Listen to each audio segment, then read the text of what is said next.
Every day, I hear from women who are exhausted by their jobs and ready to walk. And after enough years of the same frustration, most of them land on the same explanation. I hate corporate. I need to get out. But a lot of the time, that isn't actually the problem. Not every woman who wants to leave corporate wants to start a business. And plenty of women who say they hate corporate don't hate the work at all. What they are worn down by is a toxic boss, and when you have been dealing with that person long enough, it becomes almost impossible to tell the difference between how you feel about your career and how you feel every single morning that you have to work with them. Welcome to At What Point, the podcast where we dive into the real, raw, and rewarding journey of personal and professional growth. I'm Catherine, your host, here to guide you through mindset shifts, powerful aha moments, and the resilience it takes to thrive no matter what life throws your way. Whether you're climbing the corporate ladder, taking the leap into entrepreneurship, or just looking for that boost of motivation, you are in the right place. Let's dive in. I think this is especially hard when you are a high achiever because you didn't spend your career sitting quietly in the corner waiting for someone to tell you what to do. You were climbing. You become the person people trusted with important projects. Your name came up in rooms you were not even sitting in because people knew what you could deliver, and you were building a reputation and thinking about what come next. And then something starts to change. You probably cannot pinpoint the exact moment it happened because there was not one dramatic day when everything fell apart. It happened slowly. And little by little, the career you were once excited about started turning into the place you were desperate to escape. I want to be very clear about something before we go any further because I have never personally had a toxic boss. And I'm not going to sit here and manufacture a story just so I can tell you that I know exactly what that feels like from the inside. What I have done is coach hundreds of high performing women over the course of my career. And I cannot count how many times I have watched an incredible, capable woman tell me that she hates corporate only for the two of us to start looking what has actually been happening at work and realize that something and somewhere along the way, her relationship with one particular boss completely changed how she felt about her entire career. One of the patterns I have seen over and over is subtle enough that you might not even notice it when it begins. You used to be the person your boss handed specific projects to because you had proven again and again that you could deliver. And then quietly, those projects start going to someone else. Nobody announces that your responsibilities are being pulled back. Nobody calls you into an office to tell you they have decided to make you less visible. Instead, you hear that someone else is going to take this one because you need to focus on something else. And the first time, the explanation probably sounds reasonable. Then it happens again and again. And here's the thing. The work you are being redirected towards keeps you plenty busy. It just doesn't keep you visible. One of my clients, who I'm going to call Stephanie, had been working as a financial analyst in the risk department of the same company for 6 years. This was the company where she had started her career right out of college. And over those years, she had built a reputation as someone people could count on. A few years ago, her longtime boss retired and a new boss stepped in who, let's call him Joe. At first, the transition was seamless, and Stephanie kept performing at the level she always had. She kept taking on important work, and she knew there was a senior risk analyst position she wanted. She wasn't sitting around hoping someone would eventually notice her. She was actively demonstrating that she could handle that role. But Joe has someone else in mind, and Stephanie didn't know that yet. What she did know was that some one of the projects she had always handled started getting assigned to other people in the department. When she asked about it, she was told she needed to focus on other priorities, except those priorities were not the kind of work that would move her closer to that senior role. They were much closer to the day to day responsibilities she had already more than proven she could do. She was still working, still busy, still doing her job, but the work that made her visible was disappearing. Then the senior risk analyst position opened, and it went to Joe's preferred candidate.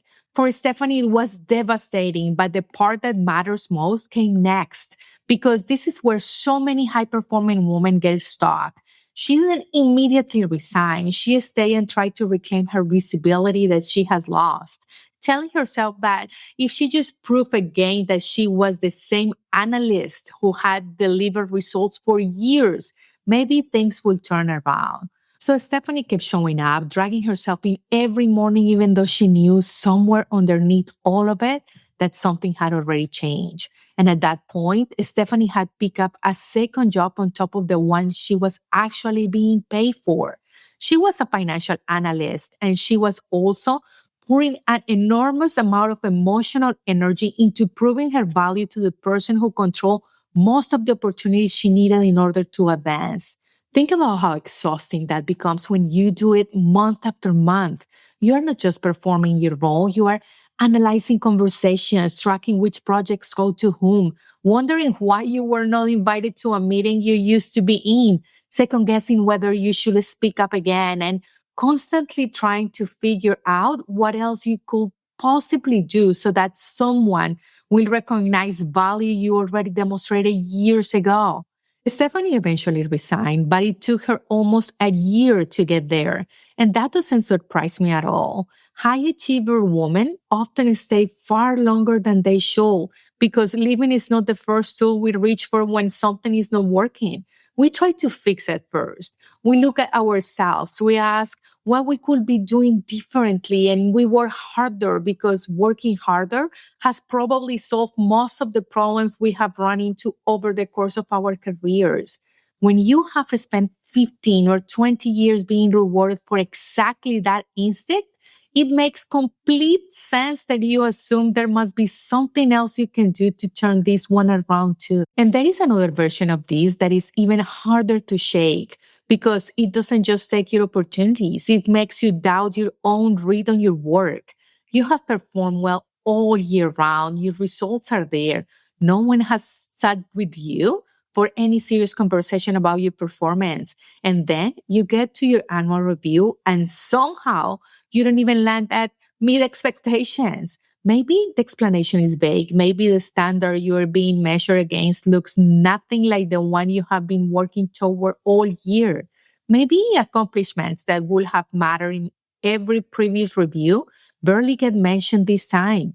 And you walk out of that meeting generally unsure of what's real, questioning whether you have been overestimating yourself this whole time, when the truth is your work didn't change. The person evaluating it did.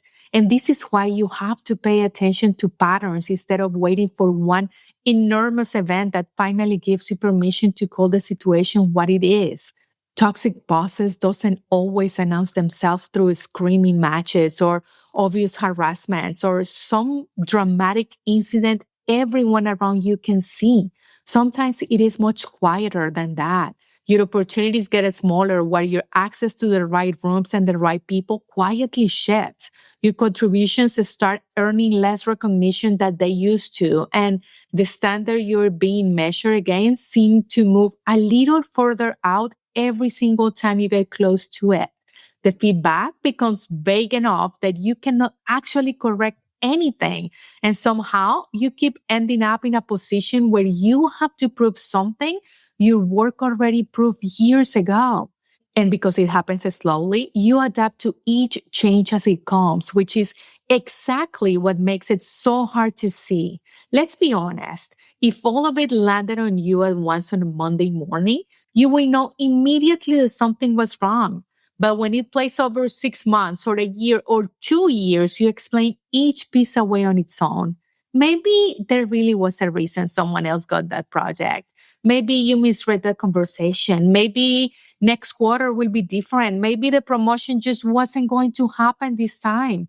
And while you are busy explaining every individual incident, you can completely miss the pattern of what is really going on.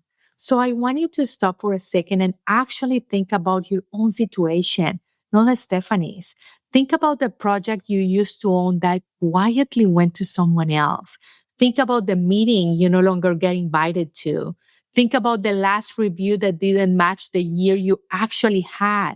If you have spent months telling yourself a separate, reasonable story for each of those things, that is not a character flaw.